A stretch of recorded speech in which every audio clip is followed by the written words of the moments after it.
Hello, in this video I want to show you how to set custom wallpaper on MSI Claw.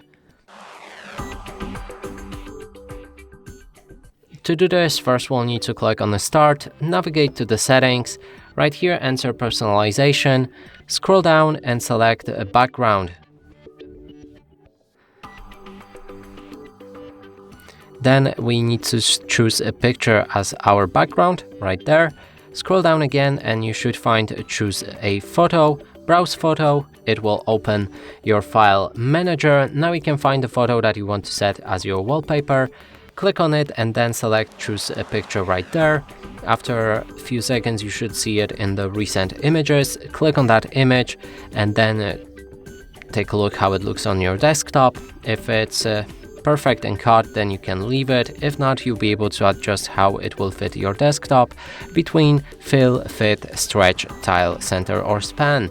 And that's it for this video. Hope you like it. Please consider subscribing to our channel, leave a like and a comment below.